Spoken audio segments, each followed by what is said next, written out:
Ismail Ibn Sharif, also known as Mullah Ismail, was one of the most powerful and controversial rulers in Moroccan history. He reigned as Sultan of Morocco from 1672 to 1727, one of the longest reigns in the Islamic world, and was the second ruler of the Alawite dynasty, which continues to rule Morocco today. His rule was marked by military expansion, strong centralization, architectural achievements, and an iron-fisted approach to governance. Early life and rise to power. Ismail was born in 1645 in Sijil Mesa, a historic town in southeastern Morocco, into the Alawite family. The Alawites claimed descent from the Prophet Muhammad through his grandson Hassan ibn Ali, which bolstered their religious legitimacy. His father, Sharif ibn Ali, was the founder of the Alawite dynasty, and his half-brother, Mullah al-Rashid, became the first Alawite sultan of a unified Morocco. Mullah Ismail served under al-Rashid's rule and developed a reputation as a fierce and effective military leader. Upon al-Rashid's death in 1672, Ismail seized the throne amid challenges from other claimants. He inherited a fragile kingdom plagued by internal divisions, tribal rivalries, and foreign threats. Centralization and consolidation of power. One of Ismail's greatest achievements was the unification of Morocco under strong central authority. He undertook a brutal campaign to subdue rebellious tribes, particularly in the Atlas Mountains and southern Morocco. His efforts succeeded in weakening tribal autonomy and creating a centralized state loyal to the Sultan. To enforce his rule, Ismail built a powerful army, most notably the Black Guard, also known as the Abd al-Bukhari.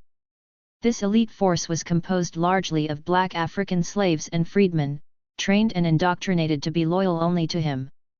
Their name derived from their use of the Sahih al-Bukhari, a collection of hadith, as a sacred oath of loyalty.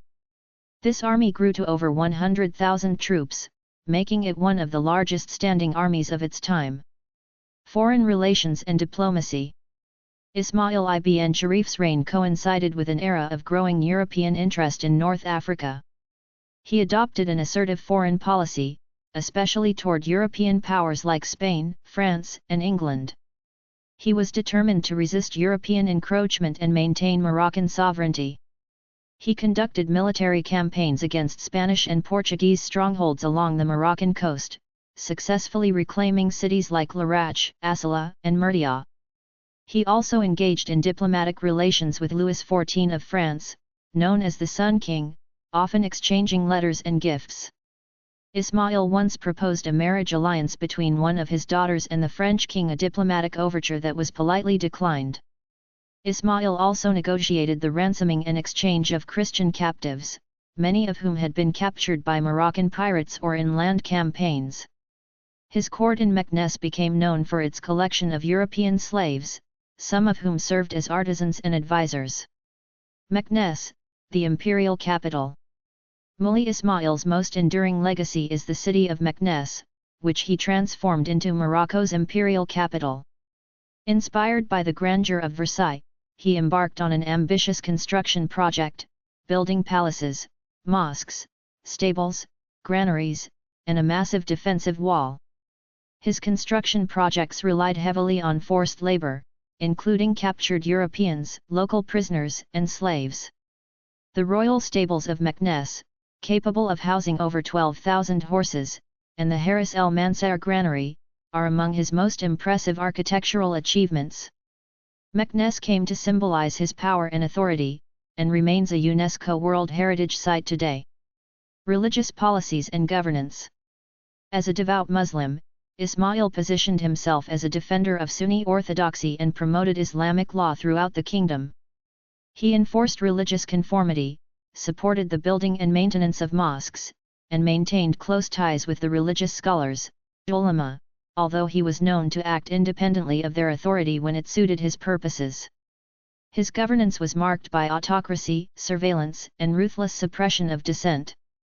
Ismail was infamous for his harsh punishments, including public executions, torture, and mutilation of political enemies or even disloyal servants. His reign was both feared and respected. Family and legacy. Mullah Ismail is also remembered for his immense progeny. According to some historical accounts, he fathered hundreds of children. Some sources claim over 800 sons and daughters, a record that placed him in the Guinness Book of World Records as the man with the most confirmed offspring. He achieved this through his vast harem of wives and concubines. He died in 1727, having ruled for 55 years, the longest reign of any Moroccan sultan. His death marked the beginning of a turbulent period, as his many sons vied for the throne, causing internal strife and weakening the central authority he had worked so hard to build. Conclusion: Ismail Ibn Sharif was a complex and formidable figure whose reign left an indelible mark on Moroccan history. He centralized power, expanded Morocco's borders, fortified its independence from European powers, and elevated the Alawite dynasty into a lasting monarchy. Although his rule was marred by brutality and despotism, his architectural and military accomplishments were undeniable. Today, Mullah Ismail is remembered in Morocco as a symbol of strength, unity, and sovereign pride, and his legacy lives on through the continued reign of his Alawite descendants. Thank you for watching. Please subscribe our channel.